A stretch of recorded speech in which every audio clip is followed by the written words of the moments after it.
นี่นะครับปกติรูหัวฉีดมันจะมีอยู่6 รูแต่ตอนนี้มันหายไปรูหนึ่งตันไปรูหนึ่งเท่าที่เห็นนะตันไปรูหนึ่งแต่ว่ารูเล็กๆนี่ไม่รู้ตันหรือเปล่า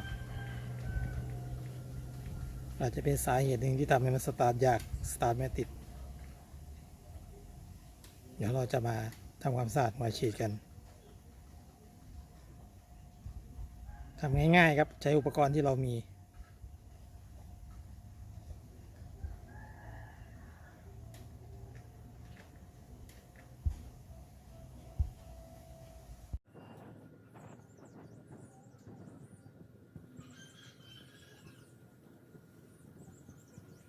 มันเป็นคราบไข่ๆครับเหนียว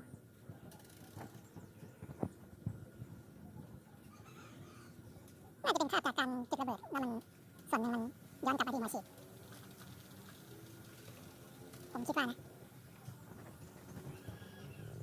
สาเหตุไม่แน่ใจว่าเป็นเพราะอะไรที่มันมีคราบเหนียว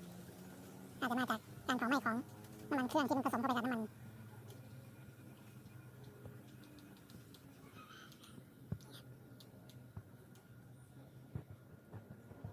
นี่ก็ใช้เข็มปกติครับเข็มธรรมดาเข็มเย็บผ้าที่ขนาดเล็กหน่อยเดี๋ยวเข้าไปในรู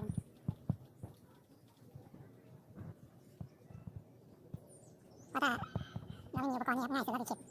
แต่ถ้าหาไซส์เล็กขนาดเล็กกว่านี้ไปแล้ววันนี้ได้ก็น่าจะดีว่ารูหัวฉีดมันเล็กมากเราสเปคเท่าไหร่ก็ไม่รู้ครับใช้วิธีบ้านๆไปก่อน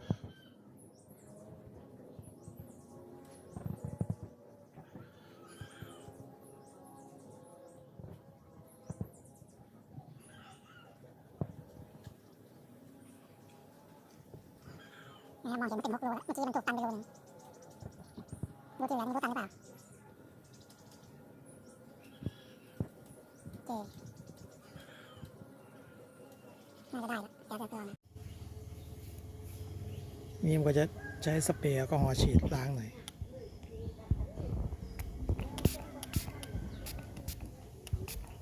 ก็แอลกอฮอล์ล้างมือนี่แหละครับนี่ครับ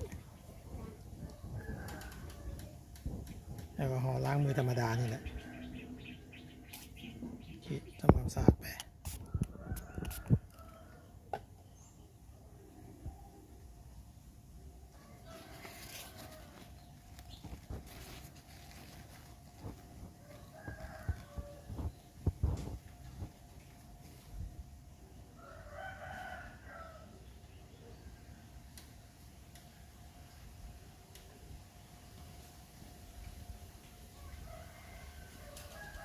ดูดีขึ้นเยอะ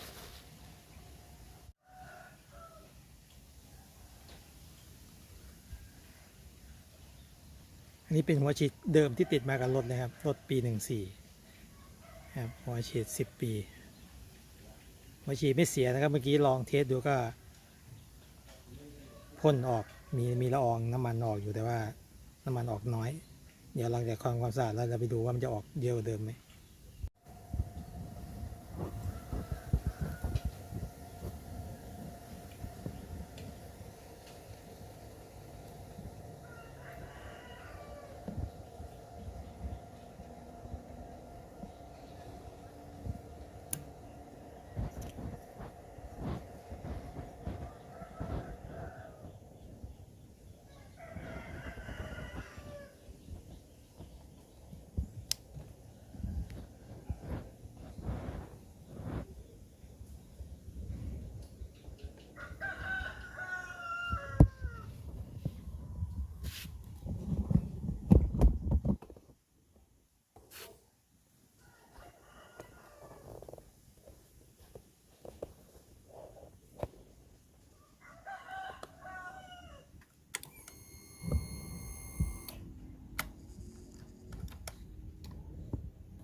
เห็นไหมครับแรงขึ้นเยอะ